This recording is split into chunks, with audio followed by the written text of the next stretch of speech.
오늘 우리에게 주시는 하나님의 말씀은 마태복음 5장 1절에서 4절입니다. 신약성경 5쪽입니다. 다 함께 봉독하겠습니다.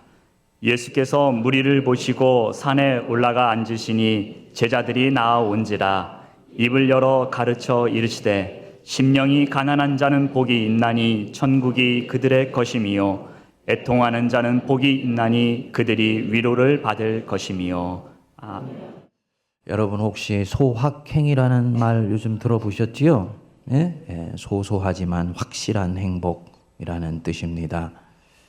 아침에 일찍 일어나서 아무도 없는 가운데 한적한 시간에 마시는 한 잔의 커피와 그 향기, 그 소확행입니다. 하루의 일과가 마쳐지고 난 뒤에 사랑하는 아내 혹은 남편과 함께 고적한 시간을 가지면서 산책하는 시간, 그 소확행입니다.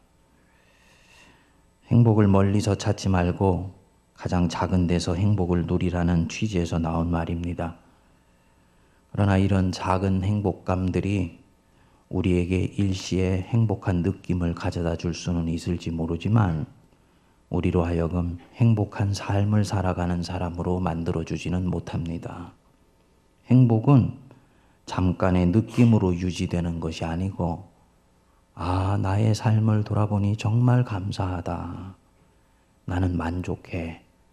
라는 영적, 정서적 만족감이 자기 삶에 깃들어 있을 때 찾아오고 유지되는 것이기 때문입니다. 예수님이 선포하시는 이 팔복은 이 행복을 얻고 유지하도록 만들어주는 신앙의 태도 혹은 영적인 자세를 언급하시고 있는 것입니다. 근데 여러분 한번 잘 보십시오.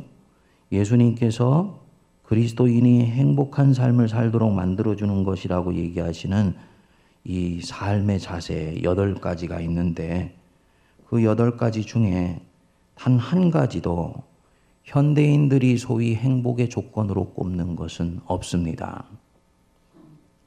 마음이 가난하고 애통해하고 온유하고 의에 줄이고 목마르며 마음이 청결하고 긍휼히 여기는 것, 다 현대인들에게 있어서는요, 그거는 행복이 아니라 불행의 조건입니다. 마음이 가난한 것이건 물질적으로 가난한 것이건 가난한 것은 비참한 것이고요. 애통이 여긴다? 불행이 찾아왔기 때문에 애통이 여긴다고 생각합니다. 온유한 자다? 이 정글같이 치열한 경쟁사회 한복판에서 온유해서 어떻게 살아남습니까? 행복은커녕 생존하기도 힘들 것입니다. 왜 의에 줄이고 목말라야 하나요? 살아남는 것이 곧 의고 곧 정의인데요. 마음이 청결하다, 순수하다? 그것은 교과서에서나 나오는 얘기고 성공하려면 지혜로워야지 무슨 순수입니까? 현대인들의 시각에서 보면 이 예수님이 얘기하시는 8가지 복은 현대인들이 추구하는 가치와는 전혀 상반된 것입니다. 그런데 바로 여기에 예수님이 우리에게 가르쳐 주시려고 하시는 핵심이 들어 있습니다. 뭐냐? 너희들이 지금 가지고 있는 복들, 너희들이 지금 추구하는 그 복들, 그것은 피상적인 것이다. 그것들은 잠시의 표피적인 행복감을 가져다 줄 수 있을지는 모르지만 너희의 생명이 충만하여 진정한 만족감을 갖도록 해주지는 못해. 오히려 그 표피적이고 피상적인 것들에 너희들의 관심이 가 있는 동안에 너희들의 영혼은 점점 고갈되어 갈 것이며 점점 메말라 갈 것이야. 더 깊은 데로 들어가야 돼. 바로 그 깊은 곳이 예수님이 말씀하시는 8가지 복의 샘들입니다. 오늘 두 번째로 묵상하시는 복을 여러분 한번 보십시오. 4절 보시면 애통하는 자는 복이 있나니 그들이 위로를 받을 것이며, 애통하는 자 복이 있다. 헬라어로는 마카리오이 이렇게 제일 먼저 나옵니다. 복되도다, 생명이 충만하도다. 어떤 사람이 애통하는 자가 호이라 그래서 뭐뭐하는 자 이런 뜻입니다. 펜손테스 그래서 애통해하는 사람, 이 사람이 복되다. 현대인들은 애통함을 쫓지 않지요. 할 수만 있다면 우리가 즐거워하려고 하고 웃으려고 하고 유쾌하려고 하며 기쁨을 찾아갑니다. 그리고 그것을 행복한 것이라고 우리는 생각을 합니다. 그것이 떠나지 않고 있는 사람이 행복한 상태에 있는 사람이라고 보는 것입니다. 그런데 우리 주님은 그렇게 보시지 않는 것입니다. 진정한 기쁨이 너희들에게 찾아오기 위해서라도 너희들은 애통의 늪을 지나가야 된다. 그래서 우리는 행복의 피상적인 영역에 머무르기를 원하는데 반해서 예수님은 우리를 깊은 곳으로 이끌어 가셔서 행복의 샘을 찾아내시기를 원하는 것입니다. 그 샘이 뭐냐? 두 번째 복에서는 애통해하는 것입니다. 한 신실한 기독교인이 있었습니다. 그는 이미 결혼할 정년기를 놓치면서까지 병들어서 앓고 계신 홀어머니를 모시는 데 최선을 다했습니다. 주위 사람들은 이 아들의 효성에 감탄에 마지 않았습니다. 그러나 아들의 극진한 돌봄에도 불구하고 어머니는 결국 세상을 떠나버리고 말았지요. 아들이 세상에서 단 하나밖에 없는 의지할 대상을 잃어버렸으니 얼마나 그 마음이 무너져 내렸겠습니까? 그런데 그는 자신의 이런 감정을 빠른 속도로 수습하고 일상으로 되돌아가게 됩니다. 어머니가 천국에 가셨으니 너무 슬퍼하지 말고 너무 침통해하지 말라고 말한 주변의 교인들의 말이 생각났던 것입니다. 아마 이 사람은 자기가 너무 슬퍼하면 주님이 자기가 믿음 없는 사람처럼 보실까 하여서 이런 태도를 취했던 것 같습니다. 그는 한동안 어머니를 잃은 상실감을 극복하고 빨리 일상에 복귀한 것처럼 보였습니다. 그런데 그때부터 이상한 증상이 나타나기 시작했습니다. 유머를 들어도 웃음이 나오지를 않고 좋은 것을 보아도 그것이 좋아 보이지 않고 모든 것이 무덤덤하게 보이기 시작을 했습니다. 점점 식욕도 잃어가기 시작했습니다. 우울증인가 하여서 정신병원에 가서 약을 먹어보았지만 그것도 잠시뿐이었습니다. 그의 이 파리한 모습을 본 사람들이 결국 그를 상담하는 분에게 데려가게 됩니다. 그리고 이 상담사는 이 사람의 얘기를 전체를 다 듣고는 알아차리게 됩니다. 이 사람이 슬퍼해야 되는 삶의 순간에 그 슬픔의 과정을 건너뛰어서 이런 증상이 찾아왔다는 것을 알게 됩니다. 우리 주변에 왕왕 일어나는 일입니다. 이런 것들이 여러분 무엇을 말해주는 것이겠습니까? 피상적으로 문제를 해결하는 것으로는 결코 참된 행복을 얻을 수가 없다는 것을 말하는 거지요. 애통하는 자는 복이 있다. 예수님이 피상성의 행복을 뚫고 진정한 행복이 나오는 샘을 지금 우리에게 열어서 보여주시는 것입니다. 저나 여러분들은 생각합니다. 나는 기뻐해야지, 나는 즐거워해야지, 나는 작은 데서 행복을 찾아야지, 나는 항상 감사해야지. 좋은 마음입니다. 그런데 이것이 내 영혼 속에서 나오는 것이 아니고 나의 피상 속에서 나오는 것이면 그것은 오래 가지를 못합니다. 그 사람의 영혼이 진정으로 기뻐하지 않는 가운데 다른 사람 앞에서 짓는 웃음은 점점 그를 곤고하게 만들어 갈 것입니다. 자기 자신이 거짓의 가면을 쓰고 있기 때문에 그 영혼은 점점 수렁에 빠져가게 되어 있습니다. 겉으로 드러나는 자신이 아무렇지도 않다고 표현하는 만큼이나 그는 실제로 홀로 있을 때는 외로울 것이고 울고 있을 것이고 심지어는 불행을 느끼고 있을 것입니다. 여러분, 아프면 아프다고 표현하세요. 그거는 성도의 권리일 뿐만 아니고 하나님이 기뻐하시는 것입니다. 부끄러운 것이 아닙니다. 수치스러운 것이 아니에요. 우리 주님이 오히려 애통해하는 사람이 복이 있다라고 말씀하시지 않습니까? 주님이 복되다고 말씀하시는데 누가 감히 아프다고 말하는 사람, 표현하는 사람을 정죄할 수가 있다는 말입니까? 여기 이 애통하는 자, 호이 판센토스, 원형이 판테오라는 뜻인데요. 심히 근심하다, 고통스럽게 슬퍼하다, 속으로 사귈 수가 없어서 주체할 수 없는 극심한 슬픔을 느낀다, 이런 뜻입니다. 무엇 때문에 애통하는 사람이 복이 있느냐? 많은 애통이 있습니다만 이 첫 번째 복, 으뜸가는 복, 심령이 가난한 자와 관련되어서 보면 본문이 말하는 애통은 무엇보다도 자기가 지은 죄로 인해서 애통해하는 사람이 복이 있다라고 말씀하는 것입니다. 내가 영적으로 거지와 같은 심정이 되어서 하나님만을 추구하고 하나님을 갈구하고 하나님 안에만 내 인생의 소망이 있다는 것을 알아서 그 하나님을 찾게 되면 이 사람은 그때 이전에 보지 못했던 자기 영혼의 실상을 목격하기 시작합니다.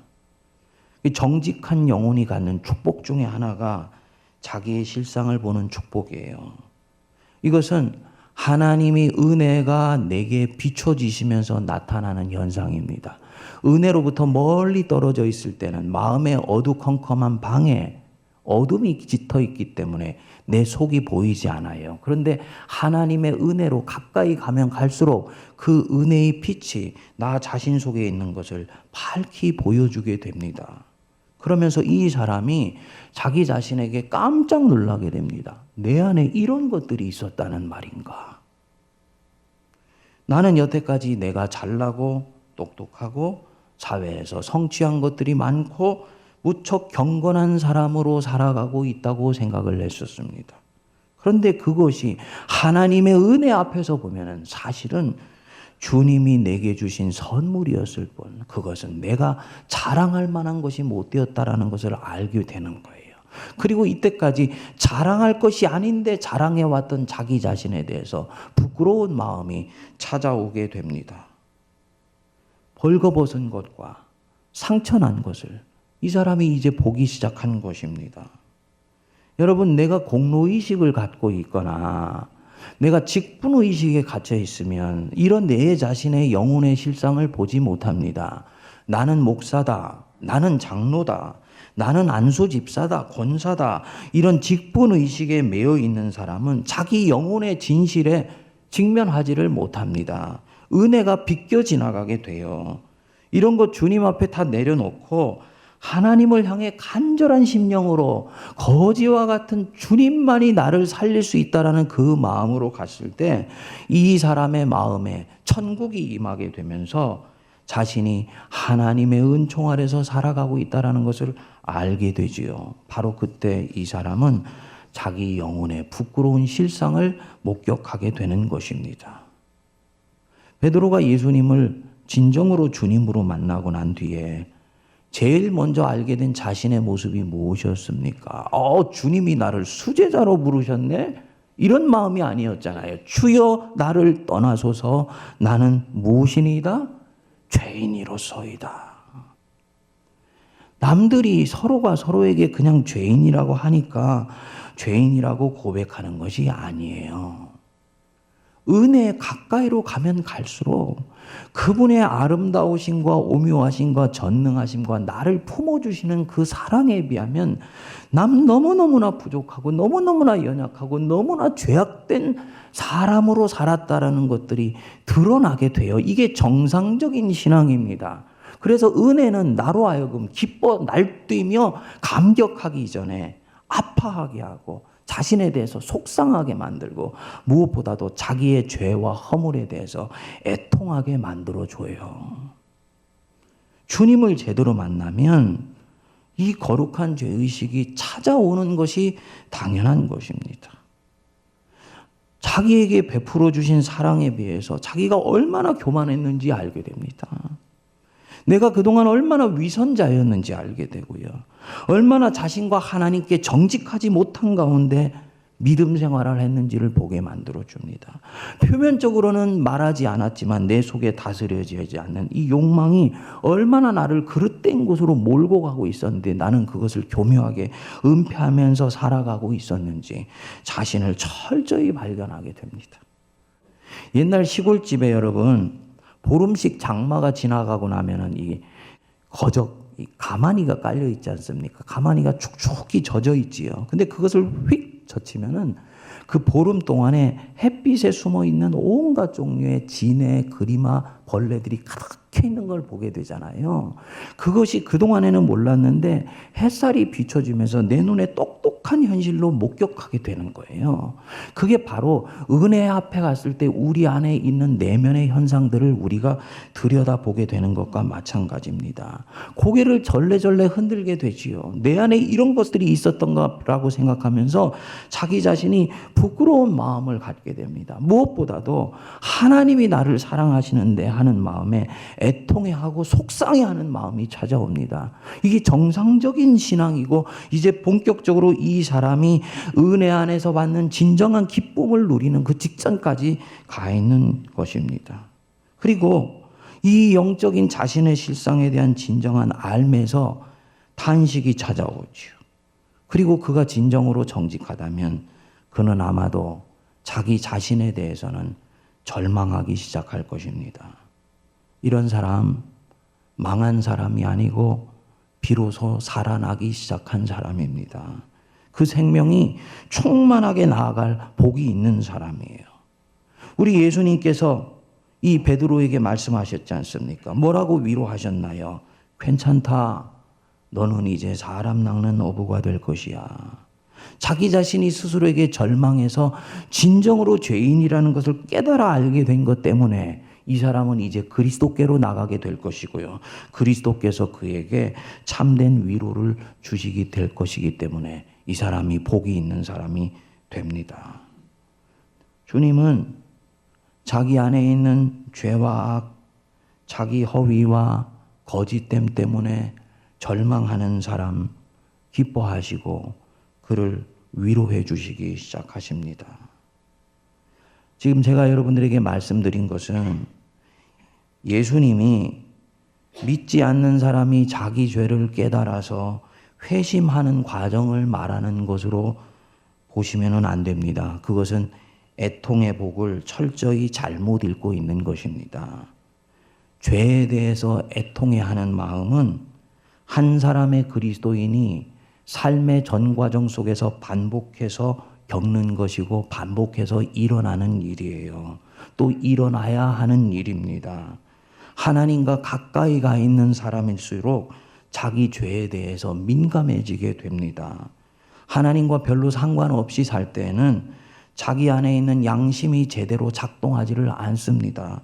그렇기 때문에 어지간히 큰 죄를 지어놓고도 간이 커가지고 그것을 죄로 인식하지를 않게 돼요. 그런데 하나님과 동행하는 삶이 깊어지고 하나님의 은혜가 무엇인지를 점점 깨달아 알수록 이 사람은 자기 안에 있는 양심이 민감하게 작동하기 시작합니다. 이것이 정상적인 그리스도인이고 좋은 그리스도인이에요. 이런 사람들이 성도가 많은 교회가 좋은 교회입니다. 거짓말을 밥 먹듯 하던 사람이요. 이제는 자기가 손해보는 것을 알면서도 정직하게 말하기 시작합니다.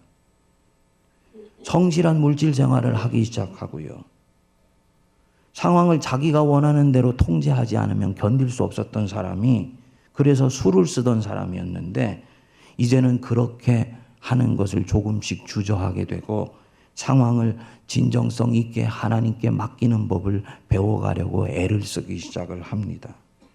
남을 시기하고 미워하는 마음 가졌던 것을 사람이라면 다 그런 모습이 있는 것이지 라고 생각을 했었는데 이제부터는 그런 마음을 갖고 있는 자기 자신을 알아차리고 그것 때문에 속상해하고 안타까워합니다. 성경 속에 들어가 수없이 많은 신앙의 덕목을 대할 때 내가 부담스러운 것들이라면 아무렇지도 않게 슬쩍슬쩍 피해 갔었던 사람이 자기 자신을 바로 그 덕목 앞에 정자세로 내려놓게 되고 그 앞에 부족한 자기 자신에 대해서 속상해하고 안타까워하고 애통하는 마음을 이제 이 사람은 갖게 됩니다. 이 애통한 사람이에요. 자연히 이 사람 안에서 탄식이 나오죠. 오라 나는 곤고한 사람이로다. 누가 나를 이 사망의 몸에서 건져내랴. 그 사도 바울의 탄식이 자기 자신의 탄식이 되는 것입니다. 여러분 이 성도 복이 있는 사람입니다. 여러분들은 어떠세요?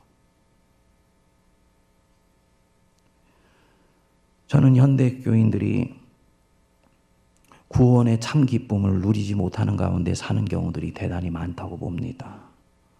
왜 구원의 참 기쁨을 누리지 못하고 살아갈까?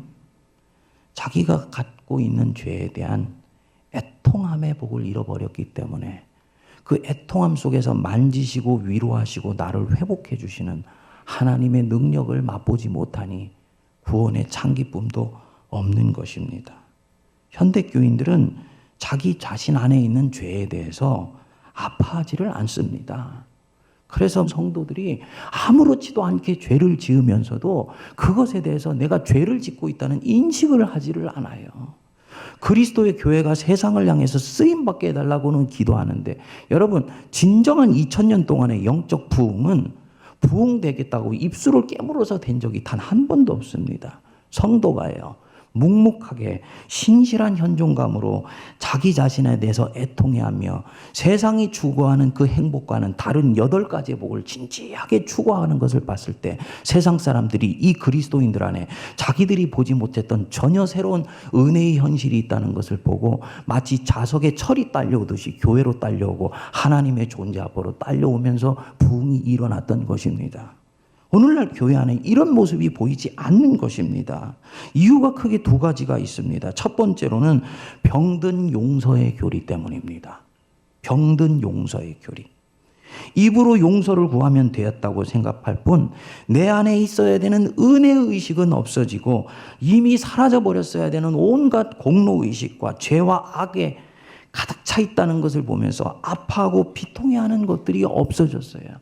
있어야 되는 것들은 이미 없어져 버리고 오래전에 없어졌어야 되는 것이 여전히 또아리를 틀고 역사하는 자기 자신을 보면서 아파하고 비통해하는 신앙이 없어져 버린 것입니다. 그렇기 때문에 진정한 회복이 일어나지를 않습니다. 당연히 구원의 참 기쁨을 누리지 못하지요. 이 모든 원흉 중에 하나가 용서의 교리 때문이에요. 병든 용서의 교리. 원래 이 용서의 교리는 고대 교회에서 성도들이 자기가 하나님 앞에서 짓는 죄와 허물 때문에 과도하게 속상해하고 아파하고 애통하는 것을 보면서 목양적 조처로 시작이 되었습니다. 거룩한 정죄의식은 나로 하여금 하나님께 가까이 가게 만들어줍니다. 그런데 이 정죄의식이 거기서 한 발자국만 더 나가게 되면요, 스스로를 과도하게 속상해하고 아파하면서 오히려 부끄럽게 여겨서 주님과 멀어지게 만드는 것입니다. 이게 원수의 짓이에요. 이렇게 되면 과도한 정죄의식이 하나님의 성도들을 잃어버리게 만드는구나. 그래서 교회 안에서 공적으로 죄의 용서를 놓고 기도하도록 권면하기 시작했습니다. 그리스도 예수 안에는 정죄함이 없다라는 신앙들을 견고히 갖도록 해준 것입니다. 그런데 이런 본래의 취지들은 온데간데 없어지고 현대 교인들은 거룩한 죄의식은 온데간데 없고 죄의 용서만 구하니 진정으로 용서받은 자의 참 기쁨도 없어지고 구원의 기쁨도 사라져버리게 된 것입니다. 둘째는 거짓 경건주의 신앙입니다. 이 거짓 경건주의 신앙은 현대 교회에서 성도들이 가질 수 있는 이 애통의 복을 빼앗아가 버리는 원수 중의 원수입니다. 이 거짓 경건주의 신앙의 핵심은 모든 것이 율법의 표면적인 행위 자체에 항상 가 있습니다. 전통적인 종교 행위를 하는 것을 경건이라고 생각하고 성경에서 얘기한 주님이 요청하는 것을 행하는 것을 경건 자체라고 생각합니다. 주님이 알고 계셨어요. 너희는 박하와 운양과 회양과 11조를 드린다. 그런데 하나님을 향한 의와 사랑은 놓치고 있다. 무엇이냐?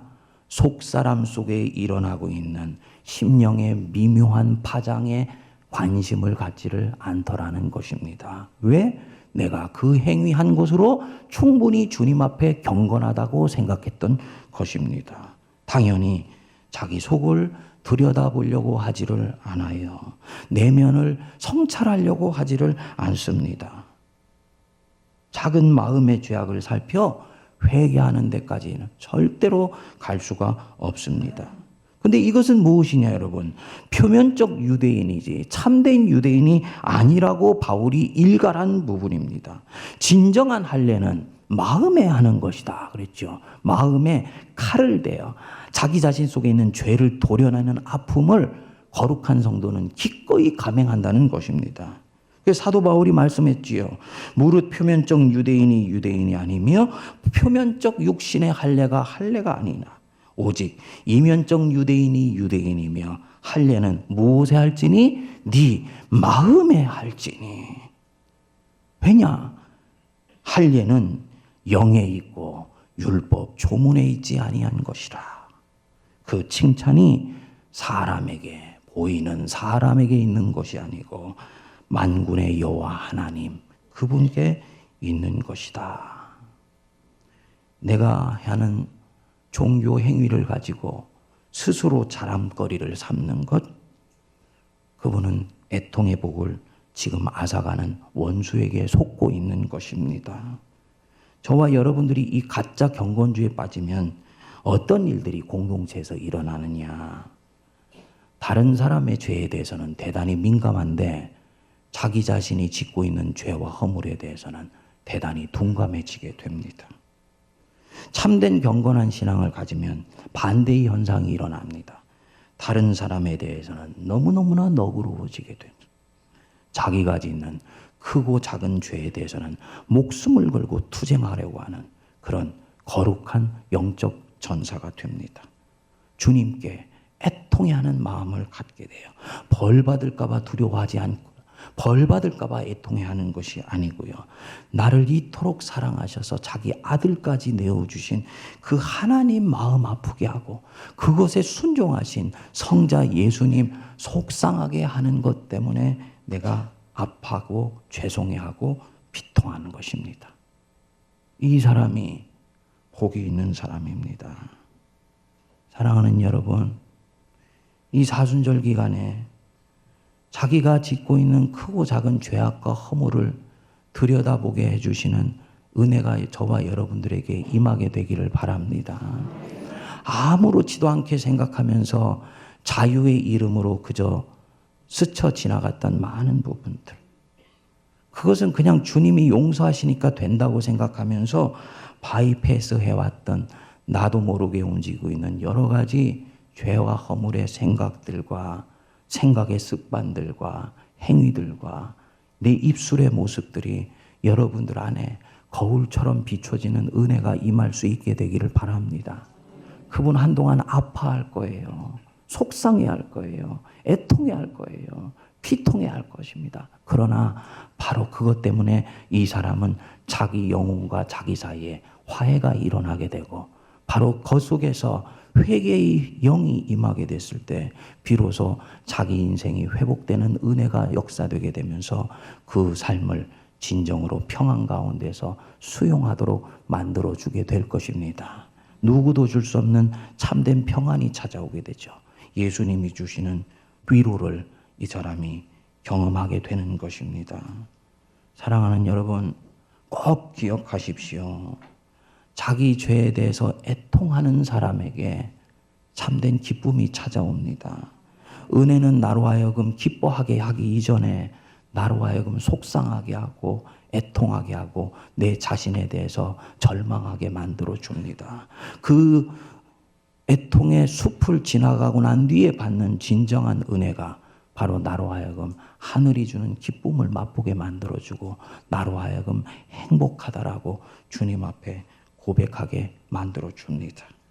그 놀라운 은혜가 저와 여러분들에게 임하여서 세문안의 새성전에 들어가는 우리들의 심령 속에 민감한 죄의식들이 회복되고 새성전에 들어갔을 때는 죄된 생각, 죄된 마음, 죄된 습관, 무엇보다도 죄된 입술이 하나님으로부터 단절되어서 새로운 심령으로 새로운 마음으로 새 역사를 빚어가시는 저와 여러분 되시기를 주의 이름으로 축복드립니다. 기도하겠습니다.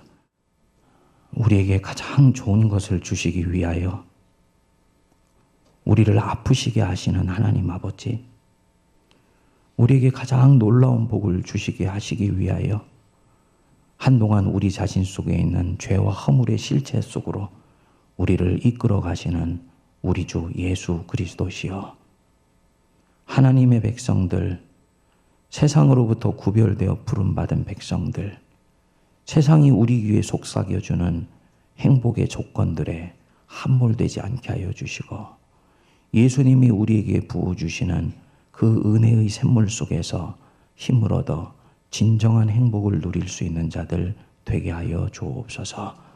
이 팔복을 묵상함을 통해 내 영혼의 실체가 드러나게 하여 주시고 그동안 그저 무뎌진 가운데 지나왔던 내 자신 속에 영적인 민감성이 온전히 회복되게 하여 주셔서 하나님의 은혜 깊은 것들까지도 들어갈 수 있도록 역사하여 주옵소서. 예수님 이름으로 기도하옵나이다. 아멘.